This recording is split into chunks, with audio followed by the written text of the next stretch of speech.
আসসালামু আলাইকুম। আজকে আমি আপনাদের সাথে একটি স্টোরি শেয়ার করতেছি। একটি বোনের জীবনের দুঃখের স্টোরি।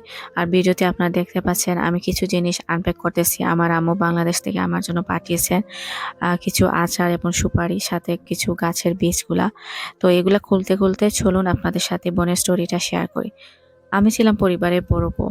বড় বউ হিসাবে আমার অনেক দায়িত্ব ছিল আমার উপরে। আমার ননদ ছিল, দেবর ছিল। ৪ টা ননদের বিয়ে আমি আমার নিজে হাতে দেই। এমনকি আমার ননদদের বিয়ের যখন হয় আমি সমস্ত বিয়ের খাবার-দাবার আমি রান্না করেছি। এতগুলা মানুষের রান্না আমাকে একাই করতে হয়েছে। বিয়ে হয়ে ননদরা ওনাদের বাড়িতে চলে যায়। আমার বিয়ের ৬ মাস পরই আমার ননদের বিয়ে হয়ে যায়। বিয়ে হওয়ার পর আমি ওনাদের বাসায় গিয়ে সবকিছু সেট করে দিয়ে এসেছি। ননদ নতুন হিসাবে কিভাবে কি করবে কিছুই পারতো না। তখন আমাকে নিয়ে যেত, কল করতো, "বড় ভাবি তুমি আসো আমাকে হেল্প করো।" তো আমি দৌড়ে যেতাম। গিয়ে আমার নিজের ছোট বোনের মতো আমি করেছি। অথচ আমি আমার নিজের মায়ের সংসারের প্রতি আমি তেমন খেয়াল ছিল না। আমি এতটুকুই যে ইনভলভ হয়ে গেছিলাম ওদের ফ্যামিলিতে, আমি সবকিছু আমি করেছি। আমার আফসোস এইখানে যে আমি কোনোদিনও আমার ননদদের বাড়িতে যখন দাওয়াত হতো, আমার অন্য দেবর বাসুরা যেত, ওদেরকে দাওয়াত দিয়ে নিয়ে যাওয়া হতো। কিন্তু আমাকে কখনো ওনারা গেস্ট হিসাবে দাওয়াত করেনি। আমাকে সবসময় আগেই বলতো যাওয়ার জন্য, কাজের মেয়ে হিসাবে ওনাদের রান্নার কাজে হেল্প করার জন্য। আমিও তেমন কোনো কমপ্লেইন করিনি। মুখ বুজে সবকিছু সহ্য করেছি এবং নিজের বোনের মতো মনে করে সাহায্য করে এসেছি। আমি এমনও হয়েছে আগের দিন আমাকে ফোন করতো। বলতো, "বড় ভাবি তুমি চলে এসো। তুমি না আসলে আমরা পারব না।" তখন আমি ভোর ৪টা ৫টার সময় আমি চলে যেতাম। আমার ঘুম পুরো না করে আমি চলে যেতাম। গিয়ে সবকিছু রান্নাবান্না করে আমি টেবিলে সাজিয়ে রাখতাম। তখন গেস্টরা গিয়ে সবাই খাবার-দাবার করতো। আমি কিন্তু বসে থাকতাম, ওনাদেরকে সার্ভ করতাম। যদি খাওয়ার পর কিছু থাকতো তাহলে আমি খেতাম। এমনও হয়েছে আমি কোনোদিন খাইনি, অথবা আমি আরো কিছুদিন আমি এরকমও গিয়েছে যে আমি ওনাদের আসার আগে আমি তাড়াহুড়া করে খেয়ে ফেলতাম, যে আমি শান্তিতে খেতেও পারতাম না যে ওনাদেরকে সার্ভ করতে হবে। তো এভাবে ৪ টা ননদই এরকমই করতো। উনাদের বাসায় ইভেন উনাদের শ্বশুরবাড়িতে কোনো দাওয়াত হলে আমাকে আগে কল দিত যে, "বড় ভাবি তুমি আসো, এসে আমাদেরকে হেল্প করো, রান্নাবান্না করে দাও। আমরা পারি না।" তো আমিও গিয়েছি।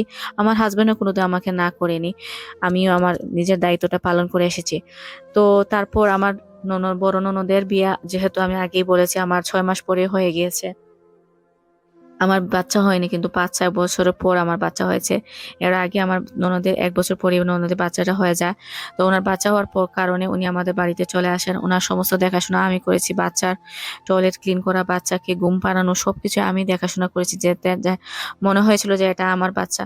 যেহেতু আমারও বাচ্চা নেই আর আমি নিজের বাচ্চা মনে করি উনাকে সবকিছুই টেক কেয়ার করেছি, শ্রম দিয়েছি। কিন্তু যে ৫-৬ বছর পর যখন আমার বাচ্চাটা হলো, তখন কিন্তু আমি এই সার্ভিসটা পাইনি। আমাকে তেমন কোনো সেবা যত্ন কেউ করেনি। সবকিছু একা হাতে আমাকে হ্যান্ডেল করেছে। ঘরের রান্না-বান্না, তারপর বাচ্চাদেরও দেখাশোনা।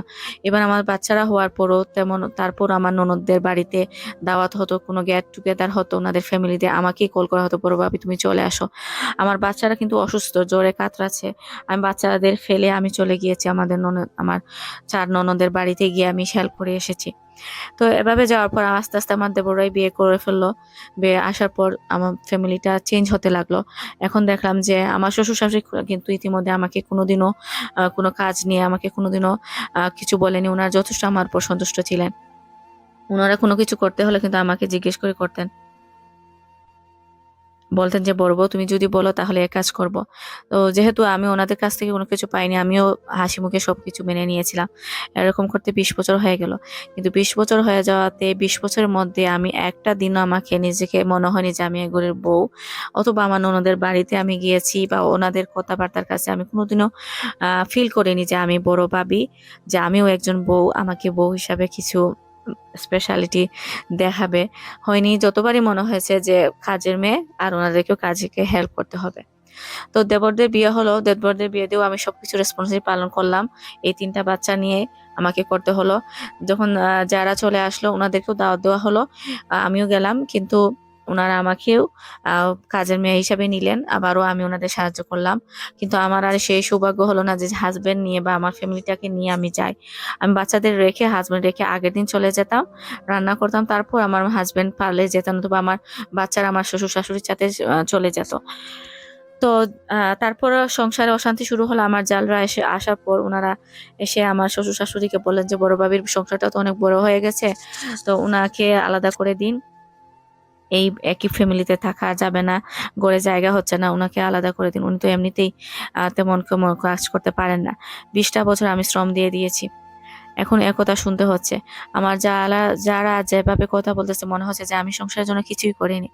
তখন আমি আমার হাজবেন্ডকে একটি কথাই জিজ্ঞেস করেছিলাম, তুমি কি আমাকে বিয়ে করে এনেছিলে এই তোমার সংসারের কাজের মেয়ে হিসেবে, নাকি আমার তো মনে হয় না তুমি বউ নিয়ে এসেছো, তোমার বোনদের জন্যই না আমি কি করলাম? তখন আমার হাজবেন্ড বললেন যে হ্যাঁ আমি জানি, আমি তোমার কাছে অনেক কৃতজ্ঞ। আসলে তুমি যা করেছো, আমার সংসারটা এভাবে হাল ধরে রেখেছো 20টা বছর ধরে, এটা তোমার জায়গায় অন্য কোনো মেয়ে হলে করতো না। আমার তোমার কাছে কোনো কমপ্লেন নেই।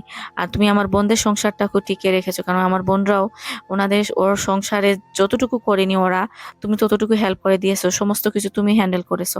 আমি আসলে তোমার কাছে অনেক কৃতজ্ঞ, কিন্তু আমিও দেখতে পারছি ইদানিং তোমার উপরে অনেক জুলুম হচ্ছে, অনেক কথাবার্তা হচ্ছে, কিন্তু আমার কিছু করার নেই। তুমি এই দুনিয়াতে যদি এর ফল না পাও, তাহলে উপরওয়ালা তো একজন আছেন, তোমাকে আখিরাতে এসব কিছু তুমি ফল পাবে। তখন আমি আমার হাজবেন্ডের কথা বলার পর আমি আর কিছু বলতে পারিনি উত্তরে, আমি কি বলবো। তখন আমার শ্বশুর শাশুড়ির কাছে আমি গেলাম, গিয়ে বললাম, অনেক কান্নাকাটি করলাম যে দেখেন আমি এতটা বছর এগুলা করলাম, এখন আমাকে এসে কিছু এটা শুনতে হচ্ছে। এখন যখন আমার হেল্পের প্রয়োজন, আমাকে কেউ হেল্প করতেছে না। আপনারা কি একে আমাকে বউ হিসেবে নিয়েছেন? বাড়িতে তো আরো বউ এসেছে, আরো বউরা আছে, কিন্তু আমার তো মনে হয় না আমি বউ, আমি কাজের মেয়ে। তখন আমার শ্বশুর শাশুড়ি আমার সাথে এগ্রি করলেন যে হ্যাঁ মা, তুমি অনেক করেছো আমাদের জন্য, আমরা তোমার কাছে অনেক কৃতজ্ঞ। তখন আমি অনেক কান্না করলাম, আমার হাজবেন্ডের পায়ে ধরলাম, শাশুড়ি পায়ে ধরলাম, যে ওরা আমাকে বলতেছে আলাদা হয়ে যাওয়ার জন্য। আমিও ভাবতেছি মা আমাকে আলাদা করে দিন, আমারও অনেক হয়েছে, আমিও আর পারতেছি না। এত বছর করার পর যদি আমাকে এত অন্যায় অত্যাচার শুনতে হয় যে আমি কিছুই করিনি, তাহলে তো আমি আর কিভাবে টিকে থাকবো। তখন আমার ননদরাও আসলো, 4টা ননদ এসেই সবাই ফ্যামিলি বসলেন মিটিং এ বসে। সবাই আমার ননদরাও বললো যে হ্যাঁ বড় ভাবি কথা ঠিক, আর বড় বাবু যদি না থাকতো তাহলে আমরা যে কিভাবে সংসারটা টিকিয়ে রাখতে আমরা জানি না। উনি আমাদের জন্য অনেক করেছেন, বিয়ের আগে এবং পরে আমাদের অনেক হেল্প করেছেন।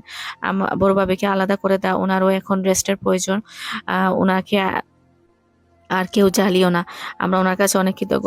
তারপর শ্বশুর শাশুড়ির নির্দেশে আমরা আলাদা একটি বাসা ভাড়া করে আমার হাজবেন্ড আমাকে নিয়ে গেলেন।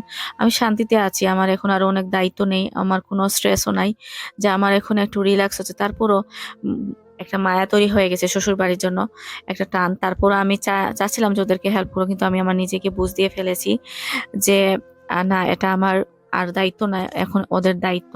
তারপর আমার শ্বশুর শাশুড়ির প্রতি যত দায়িত্ব ছিল আমি সবকিছু করে গিয়েছি। আর হ্যাঁ, আমার মার দায়িত্ব কিন্তু আমিও পালন করেছি। আমার মা বিয়ের সময় বলেছিলেন, মা বিয়ে হয়ে শ্বশুর বাড়িতে যাচ্ছ, শ্বশুর বাড়িটাকে নিজের বাড়ি মনে করবে, আর মনে করো মা বাপের বাড়ি তোমার জন্য পর হয়ে গেছে। তুমি শ্বশুর বাড়ির কোনো কমপ্লেন অন্য কারোর সাথে করো না, আর শ্বশুর বাড়ির কোনো কমপ্লেন নিয়ে আমাদের কাছে এসো না মা। যতটুকু সহ্য করবা তো দেখবা তোমার সংসারটা ততটুকুই শান্তি আছে। আর যদি তুমি কমপ্লেন করা স্টার্ট করো, তাহলে দেখবা সংসারে তোমার শান্তি পাবে না তুমি। আমি আমার মায়ের কথাটা অক্ষরে অক্ষরে পালন করেছি, যে জন্যই আমি 20টা বছর অত্যাচারিত হয়েও আমি কোনো কথা বলিনি। এবার আমার মা বাবাও জানে না আমার উপর দিয়ে কি জ্বর যাচ্ছিল। এবং আমি এমনও গিয়েছে, আমার শরীরটা অসুস্থ, আমার কিন্তু অনেক পেইন হচ্ছে কাজ করতে, দুটি সংসারের কাজ করতে আমার শরীরের ব্যথা, আমি কিন্তু কাউকে বলিনি। আর কেউ জিজ্ঞেস করিনি যে ভাবি তোমার শরীরটা কি ভালো আছে। আমি সবকিছু মুখ বুজে সহ্য করেছি, সবর করেছি, বিদায় আল্লাহ পাক এখন আমাকে 20টা বছর পর আমাকে আলাদা করেছেন। এখন আমি শান্তি আছি, আমার জামাইও আমার কাছে কৃতজ্ঞ, শ্বশুর শাশুড়ি কৃতজ্ঞ। তো এখানে বোনের স্টোরিটা শেষ হচ্ছে। আশা করি আপনাদের ভালো লেগেছে। লাইক শেয়ার কমেন্ট করবেন, আমার চ্যানেলটিকে ফলো করবেন, আর আপনাদের বন্ধু বান্ধবের সাথে শেয়ার করবেন। ধন্যবাদ সবাইকে, আল্লাহ হাফিজ।